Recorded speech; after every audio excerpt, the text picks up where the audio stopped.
I think what right now the biggest challenge, and you probably see it in the news everywhere, is restructuring, layoff, a bit of uncertainty in the market, and because of that, I feel like largely because of that, people are tightening their pockets, right? Because of that budget constraints, I see companies restructuring, going to lay off, coming to me and say, Cass, you are actually a viable option for us. Every time they do something, they can't track, they can't attribute to sales, right? And then they don't know whether it's working, and they are just trying new things every time, hoping that there's a one-hit wonder, right? But the thing about marketing is he has to be consistent, and I guess that is probably the second point I'm gonna mention, right? Is chasing virality. I realized that it didn't really help with my revenue or conversion. It helped with my metrics. It helped with people talking about it. But even then, I only got maybe on average in that month 4x my app downloads, like just 4 times my usual app downloads. And then after that, it tapered down already. For the third mistake really is to copy and paste what other people are doing. One thing that I feel like OtterHalf does well and very appreciated by our clients is the first thing we ever do for our clients if they engage us as a fractional marketing team is strategy. So really looking, of course, not about copy and pasting other people's playbook, but really looking into the market, in the industry, looking into what the client has been doing, looking at what their competitors have been doing, right? Because really every business playbook is different. I always lead in with partnerships.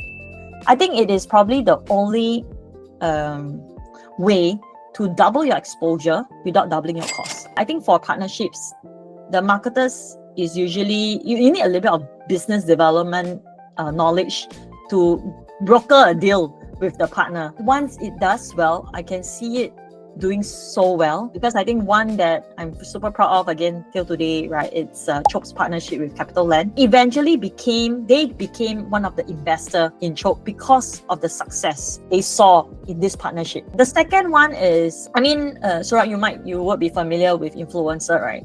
But I personally, because I operate as fractional marketing for quite a few businesses, right? At first I was thinking, really? Does it work? Does it really contribute to sales or revenue, right? But what I have observed is that if the business treat influencers as a revenue driver, it might not work.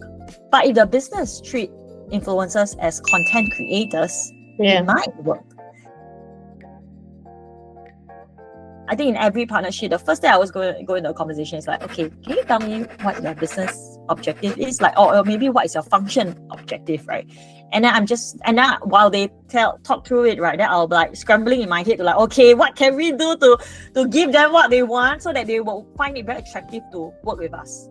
I guess really understand what they want, the person, right, want, and I think once you have that, you have clearer visibility of what you can provide. And I guess partnerships usually has to be win-win. And in fact, if anything, right, a lot of people think that the partnership ends when a contract is signed, right? Because you negotiate already, right? Contract is signed.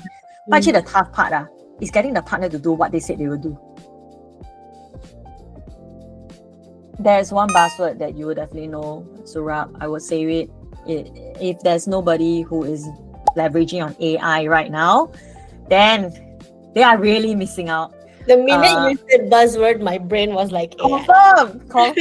But of course, you must use it in the right way, right? Because it helps me. Okay, for me, it helps me with ideation. Sometimes one brain is. But of course, AI is only as good as its prompt. But I think the other one is.